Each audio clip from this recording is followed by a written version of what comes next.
Welcome प्यारे बच्चों। Today we will study about the ozone. देखिए हम पढ़ रहे हैं 16 ग्रुप और 16 ग्रुप के अंदर अब हम पढ़ने जा रहे हैं कंपाउंड्स। तो कल हमने डिस्कस किया था ऑक्सीजन के बारे में, O2 के बारे में। आज हम डिस्कस करेंगे O3 के बारे में। प्यारे बच्चों, O3 ओजोन को बोलते हैं। ओजोन के बारे में सबने सुना है कि ओजोन हमारे लिए बेनिफिशियल है। ओजोन जो है ठीक 20 किलोमीटर के ऊपर जो है हमारे से यहाँ 20 किलोमीटर अबो एक लेयर बनाती है अर्थ के चारों तरफ, जिसको हम ओजोन लेयर बोलते हैं। और सब जानते हैं कि ये जो है हमें अल्ट्रा वायलेट लाइट से प्रोटेक्ट करती है, जिससे हम अभी तक सेफ हैं। अगर ये अल्ट्रा वायलेट लाइट यहाँ पे पहुंचती है, अगर अल्ट्रावायलेट लाइट यहाँ पे पहुंचती है हमारे पास, तो we will suffer from the cancer. तो देखिए बच्चों, ओजोन कितनी इंपॉर्टेंट है हमारे लिए। और अगर यहाँ पे बात करें ओजोन की, हमारे आसपास अगर ओजोन हमारे आसपास होती है तो क्या हमारे लिए बेनिफिशियल है या हार्मफुल है? तो प्यारे बच्चों, ओजोन जो है एक पोल्यूटेंट की तरह वर्क करती है। Ozone is like a pollutant near us, but at 20 kilometers away from us, it protects us from the ultraviolet light. तो प्यारे बच्चों देखिए, ओजोन के बारे में अगर हम बात करें, ओजोन की प्रिपरेशन की पहले बात करेंगे कि बनाते कैसे, इसको प्रिपेयर कैसे किया जा सकता है। देखिए, अर्थ को तो ओजोन बहुत सारी चाहिए, बहुत सारी ओजोन। इतनी हम जो है नहीं बना सकते कि कंटिन्यू बनाते रहें, भेजते रहें। ठीक है, तो ओजोन को हम अगर प्रिपेयर करना है तो ओजोन को बना भी सकते हैं। देखिए, ओजोन बनती है O2 से प्यारे बच्चों। ऑक्सीजन से बनेगी O3। अब यहाँ पे ये क्या मैजिक हुआ, यहाँ तो 2 ऑक्सीजन और यहाँ पे 3 ऑक्सीजन है। तो प्यारे बच्चों, ऐसा कोई मैजिक नहीं होता है, हम जो है इनको बैलेंस कर लेते हैं और बैलेंसिंग से ये इक्वल हो जाती है। तो ऐसे घबराना नहीं कि O2 था ये O3 कर दिया, नहीं, क्या बात होगी, हो गया तो हो गया, वी विल बैलेंस इट। प्यारे बच्चों, यहाँ पे हम क्या देते हैं, एक इलेक्ट्रिक स्पार्क यहाँ इसको देते हैं, इलेक्ट्रिक स्पार्क यहाँ पे प्रोवाइड करते हैं। और by giving this electric spark, oxygen change into the ozone। तो प्यारे बच्चों, यहाँ पे एक बात और समझ में आती है कि ये एंडोथर्मिक है। इट इज एंडोथर्मिक, ये हीट को गेन करेगी। After gaining heat the ozone will formed. Mean जितना ज़्यादा तुम स्पार्किंग करोगे, इलेक्ट्रिक स्पार्क दोगे इसको, तो ये ओजोन में कन्वर्ट होगी। तो ये है प्यारे बच्चों method to prepare the ozone. तो आइए अब हम ओजोन की कुछ केमिकल फिजिकल प्रॉपर्टी के बारे में डिस्कस करेंगे। तो देखिए प्यारे बच्चों, जो ओजोन है, अगर यहाँ पे इसकी कलर की बात करें, ओजोन गैस की फॉर्म में भी होती है, लिक्विड के फॉर्म में भी होती है और सॉलिड की फॉर्म में भी होती है। प्यारे बच्चों, लाइट येलो कहेंगे या पेल ब्लू कहेंगे, ब्लू, इसका ब्लू कलर होता है ओजोन का। अगर लिक्विड फॉर्म में है ये, तो ये डार्क ब्लू होती है बच्चों, डार्क ब्लू।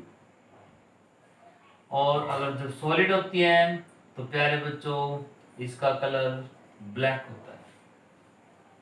तो ये है ओजोन का कलर।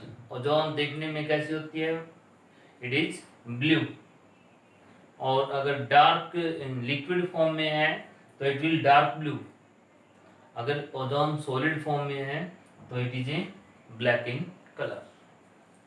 तो आइए प्यारे बच्चों, ओजोन के बारे में कुछ और सीखते हैं। अब ये प्रिपरेशन हमने करी, इसके कलर्स के बारे में जाना। अब हम बात करते हैं कि ओजोन किस तरह का एजेंट है, ओजोन क्या कर सकता है। देखिए प्यारे बच्चों, जो ओजोन है ये बहुत ही अनस्टेबल है और ये इस तरीके से ब्रेक कर जाती है, और यही प्रॉपर्टी इसकी बहुत इंपॉर्टेंट है। जहां पे नेसेंट ऑक्सीजन रिलीज होती है, it is very very reactive. This oxygen is very reactive and it will react with other. प्यारे बच्चों, जिसके साथ भी जुड़ जाएगी उसका क्या होगा, ऑक्सीडेशन हो जाएगा। तो यहां से समझ में आया कि ओजोन जो है एक ऑक्सीडाइजिंग एजेंट है। It is an oxidizing agent, it can oxidize other. प्यारे बच्चों, ये जो है एक काम और करेगी, किलिंग दी जर्म्स।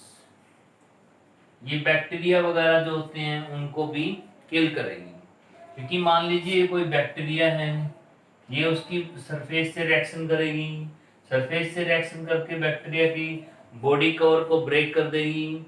जैसे ही बैक्टीरिया का बॉडी कवर ब्रेक होगा, बैक्टीरिया किल हो जाएगा। And killed bacteria don't harm us, वो हमें कोई नुकसान नहीं पहुंचाते। तो प्यारे बच्चों, दो बातें यहाँ पे हमें समझ में आई। इसके ऑक्सीडाइजिंग एजेंट की तरह बिहेव करना इस रिएक्शन से, और किलिंग द जर्म्स। तो यहाँ पे जो दो पॉइंट हैं इसके, यही इनके मेन पॉइंट रहेंगे। तो प्यारे बच्चों, तो ये रिएक्शन है ओजोन का O2 में कन्वर्ट होना, ये एक एक्सोथर्मिक है। It is an exothermic. इससे पहले अगर वापस बैक रिएक्शन करें कि O2 से ओजोन बनाना क्या था, वो था एक एंडोथर्मिक। तो प्यारे बच्चों, जो O3 है, यहाँ पे दो बातें रोल प्ले करती हैं। इसमें जो डेल्टा एच है, क्योंकि एक्सोथर्मिक बोल रहा है तो नेगेटिव है, डेल्टा एच की वैल्यू नेगेटिव रहेगी। और इसकी जो एंट्रोपी अगर हम देखें तो एंट्रोपी जो है यहाँ पे पॉजिटिव है बच्चों। क्या है, delta H is in negative and entropy is in positive. प्यारे बच्चों, यहाँ पे क्या समझ में आ रहा है कि दोनों ही फैक्टर स्पॉन्टेनिटी को फेवर करते हैं, स्पॉन्टेनिटी को फेवर करते हैं। स्पॉन्टेनियस रिएक्शन +1 में पढ़ी है, स्पॉन्टेनियस प्रोसेस जिसमें एनर्जी का डिक्रीज होना स्पॉन्टेनियस है, एंट्रोपी का इंक्रीज होना ये भी स्पॉन्टेनियस है। Entropy means movement randomness, movement बढ़ेगी पार्टिकल की, यानी स्पॉन्टेनियस है। एनर्जी डिक्रीज हो रही है, स्पॉन्टेनियस है। तो दोनों ही फैक्टर स्पॉन्टेनियस हैं। इसका मतलब यहाँ पे ये भी क्लियर हुआ कि delta G gives free energy तुम्हारी नेगेटिव में रहेगी, और गिव फ्री नेगेटिव में है तो ये भी प्रूव करती है कि स्पॉन्टेनियस है। तो प्यारे बच्चों, ये फॉर्मूला तुमने +1 में किया था, delta G equal to delta H minus T delta S. अगर इसकी वैल्यू नेगेटिव में होती है इट इज स्पॉन्टेनियस, पॉजिटिव में होती है non spontaneous, and when it is zero it is in equilibrium, give free energy. ये वो एनर्जी है बच्चों, कोई भी इंस्ट्रूमेंट है, कोई भी ऑब्जेक्ट है, कोई भी सोर्स है एनर्जी का, जब वो सोर्स अपनी एनर्जी को किसी यूजफुल वर्क में कन्वर्ट करता है तो that energy is called gives free energy. तो गिव फ्री एनर्जी नेगेटिव में है तो it shows that it is spontaneous nature. ये दोनों फैक्टर भी स्पॉन्टेनियस को फेवर कर रहे हैं। अगर दोनों फैक्टर स्पॉन्टेनिटी को फेवर करते हैं तो ये भी स्पॉन्टेनियस अपने आप को शो करेगी। तो यहाँ पे ये हमें ओजोन की ये पॉइंट्स समझ में आए। तो देखिए बच्चों, अगर हम इसकी कुछ रिएक्शन की बात करें यहाँ पे कि जैसे ये किस किस को जो है ऑक्सीडाइज कर सकती हैं। अगर पीबीएस की यहाँ पे बात करें, पीबीएस एंड HI, देखिए अगर यहाँ पे मैं ओजोन डाल देता हूँ इसमें, ये बहुत ही कॉमन रिएक्शन है, अक्सर हर जो है पार्ट में पूछी जाती हैं और ये सिंबल भी है। जैसे देखिए सल्फर है, सल्फर का प्यारे बच्चों जब भी ऑक्सीडेशन होता है तो ये sulphur dioxide gas, sulphur trioxide gas या H2SO3 H2SO4 ऐसे कन्वर्ट हो जाता है। हम पहले भी डिस्कस कर चुके हैं। SO2 गैस प्लस वाटर, इसका मतलब होता है H2SO3। SO3 जब बनती है गैस, जब ये वाटर में मिलती है तो ये H2SO4।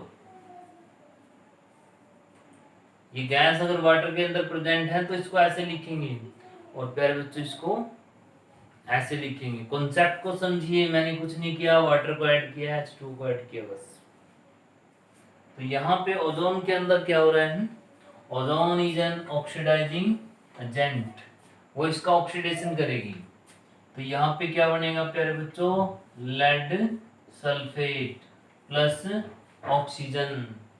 बाद में जो नेसेंट ऑक्सीजन है that will be consumed in lead sulphate formation.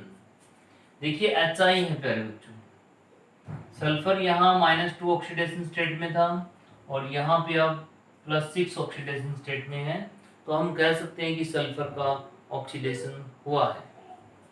तो HI when react with ozone, तो प्यारे बच्चों यहाँ पे एक तो बात क्लियर है कि O2 तो बनेगा, साथ में और क्या बनेगा, जो I नेगेटिव है it will convert into I2 iodine, -1 oxidation state convert into the 0 oxidation state. आगे भी फर्दर भी बन सकता है HiO3 फर्दर। तो प्यारे बच्चों हम देख रहे हैं कि हाइड्रोजन और ऑक्सीजन भी प्रेजेंट है यहाँ पे, तो यहाँ पे वाटर की फॉर्मेशन भी तुम्हें दिखाई देगी। तो ये है इसके कुछ रिएक्शंस। देखिए इसने यहाँ पे ऑक्सीडेशन किया है इस तरीके से। अगर इसको हम ड्रिंकिंग वाटर वगैरह में भी डाल दें ओजोन को, लेस अमाउंट में हार्मफुल नहीं है, लेकिन अगर कहीं पे जर्म्स को किल करना है तो ओजोन का यूज किया जा सकता है। अब प्यारे बच्चों देखिए, जो ओजोन है इस रिएक्शन को बैलेंस करेंगे। बैलेंस करने से क्या हमें इनके आपस में मोल पता लगेंगे कि यहाँ पे इसके कितने मोल हैं। चलो इसको बैलेंस करते हैं। मैंने 2 यहाँ पे लिख दिया है, ये आयोडीन 2 हो गए हैं, हाइड्रोजन 2 हो गए हैं, वाटर बन गया है, ऑक्सीजन, ये बैलेंस हो गई। इस बैलेंसिंग से ये क्लियर हुआ कि इसका 1 मोल इसके 1 मोल से रिएक्शन करता है। क्वेश्चन ये आता है कई बार कि how you will estimate the ozone, तुम ओजोन को कैसे बता पाओगे, कि ओजोन को कैसे कैलकुलेट करोगे कि how much amount of ozone is here.